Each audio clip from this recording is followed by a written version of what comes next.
The rain had finally stopped just before sunrise, leaving the streets of Manhattan glistening beneath the orange glow of old streetlights. Michael Harris slowly pushed his shopping cart along West 47th Street, searching for aluminum cans and discarded bottles before the city fully awakened. At 62 years old, Michael had lived on New York streets for nearly 8 years. Before we begin, welcome to the Dark Case Chronicles. If stories of hope, compassion, and unexpected miracles inspire you, please subscribe, like this video, and leave a comment telling us where you're watching from. Your support helps us share more uplifting stories with people around the world. Had been found dead in an underground parking garage only hours after the necklace disappeared. Most people walked past him without making eye contact. Some assumed he was dangerous. Others simply pretended he didn't exist. What they didn't know was that Michael had once been a respected high school history teacher.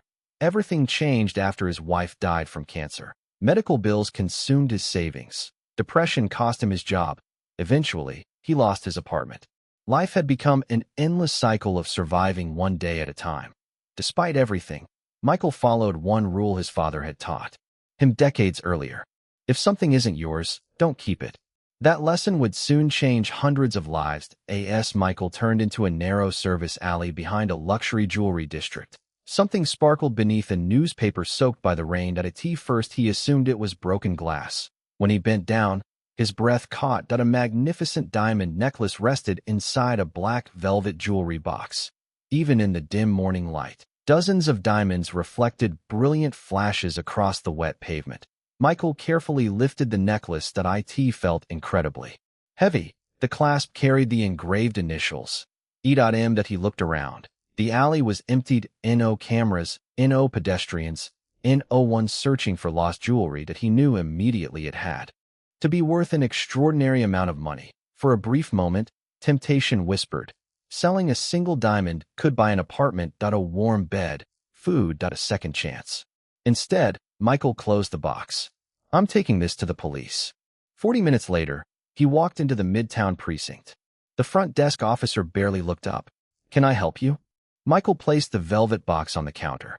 I think someone lost this. The officer opened it. His expression changed instantly. Within seconds, the entire lobby became quiet. Another detective hurried over. Then another. One officer whispered, "Call Lieutenant Brooks." Detective Sarah Brooks arrived carrying an evidence case. She examined the necklace carefully. No obvious damage. No missing stones. Then she noticed something unusual. Tiny dark stains hidden beneath the clasp. They looked almost invisible. She immediately sealed the necklace inside an evidence bag. Where exactly did you find this? Michael described the alley in detail. Every dumpster, every doorway, every nearby business. Brooks thanked him and handed him a receipt. You did the right thing. Michael simply smiled. My father would have expected nothing less. 2 hours later, forensic technicians examined the necklace under laboratory lighting. The dark stains weren't dirt. They tested positive for human blood. That discovery transformed a simple lost property report into a criminal investigation. Detective Brooks searched the engraved initials. Yem. Within minutes, she found a match. Elizabeth Monroe, a famous New York philanthropist whose million-dollar diamond necklace had disappeared during a charity gala 12 years earlier. The theft had made national headlines. Security footage showed the necklace vanishing sometime between dinner and the evening auction. No arrests had ever been made. Insurance investigators believed it had been dismantled and sold overseas. Yet here it was, completely intact. Brooks reopened the original case file. Something immediately caught her attention. The same charity gala had ended in tragedy. A security consultant named David Collins. Police ruled it a robbery gone wrong. The killer was never identified. For 12 years, both mysteries remained unsolved. Now they suddenly shared one critical piece of evidence: the necklace. Meanwhile, detectives returned to the alley where Michael had found it. Rain had washed away most footprints, but one security camera mounted on a nearby warehouse had continued recording overnight. Technicians reviewed the footage frame by frame. At 3:17 a.m., a black luxury SUV entered the alley. A man stepped out carrying a small velvet box. He placed it beside the storm drain. Then he drove away without looking back. Detective Brooks leaned closer to the screen. Zoom in on the license plate. The image sharpened. It wasn't clear enough to read completely. But three numbers stood out. 427. Brooks smiled. That's enough to start. She had no idea that this single clue would soon expose a criminal conspiracy hidden inside one of New York's most respected auction houses. Detective Sarah Brooks replayed the warehouse security footage dozens of times. The black SUV had entered the alley at exactly 3:17 a.m. and remained there for less than 30 seconds. Whoever left the necklace behind clearly wanted it to be found, but not by someone who could identify them. Using traffic cameras across Midtown Manhattan, investigators traced the SUV's route backward. The vehicle had left an underground parking garage attached to Monroe and Pierce Auction House, one of the most prestigious auction companies in the United States. That discovery immediately caught Brooks' attention. 12 years earlier, Elizabeth Monroe's necklace had disappeared during a charity gala hosted in the very same building. The connection was too strong to ignore. Within hours, detectives obtained a search warrant. The following morning, FBI agents and NYPD detectives entered the auction house before it opened.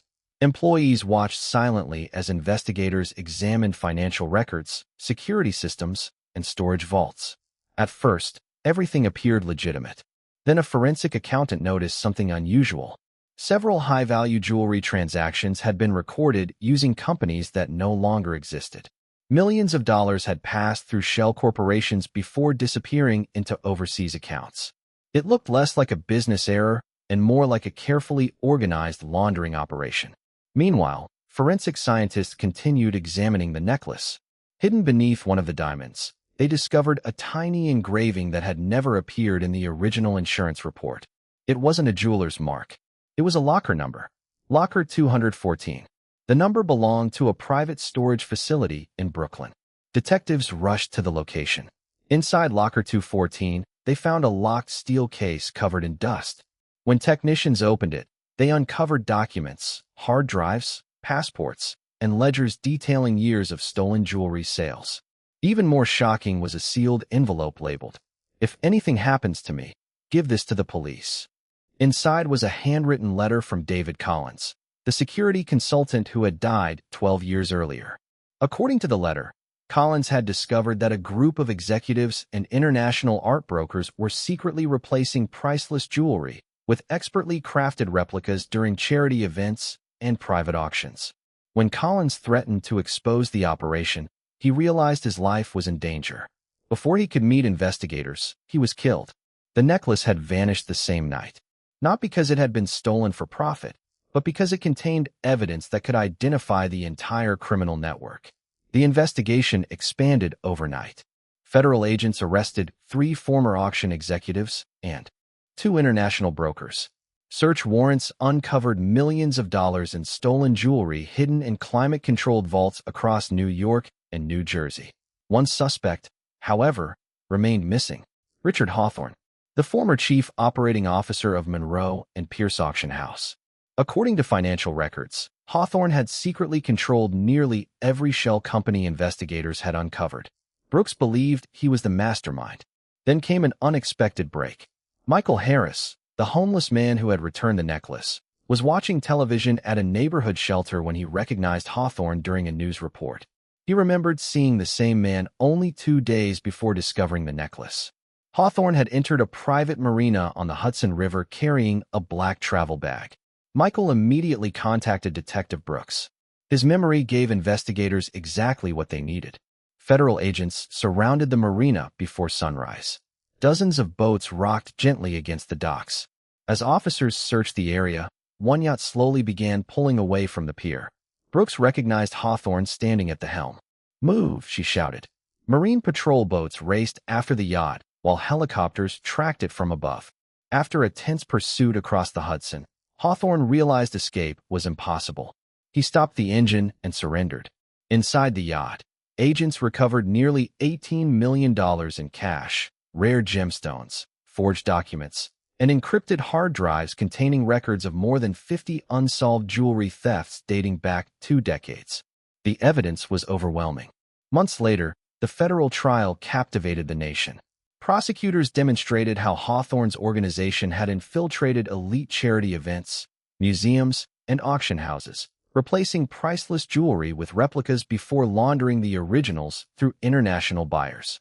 David Collins had uncovered the truth. His murder had been staged to look like a random robbery.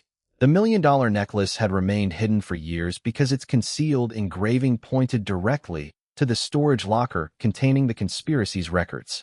The jury deliberated for only one day. Richard Hawthorne was found guilty of murder, racketeering, money laundering, interstate transportation of stolen property, and conspiracy. Several accomplices received lengthy prison sentences. Families connected to decades-old unsolved thefts finally received answers. As for Michael Harris, reporters called him a hero. Television networks offered interviews. Publishers proposed book deals.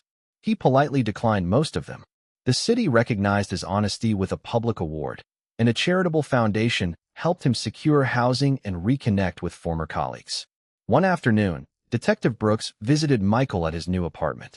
She handed him a small framed photograph of the recovered necklace. On the back she had written, "One honest decision changed countless lives." Michael smiled quietly. "I didn't solve the case," he said. "I just returned something that wasn't mine." Brooks shook her head. "Most people would have seen a fortune. You saw a responsibility." As she walked away, she realized the investigation had not begun with sophisticated forensic science or a lucky break. It had begun with one ordinary man who refused to compromise his values, even when he had every reason to believe no one was watching. Sometimes justice doesn't arrive wearing a badge. Sometimes it arrives pushing a worn shopping cart through the rain, carrying nothing more than honesty and the courage to do the right thing. Until next time, keep spreading best wishes and prayers for everyone, because humanity is above all the religions. And thank you for being part of the Dark Case Chronicles.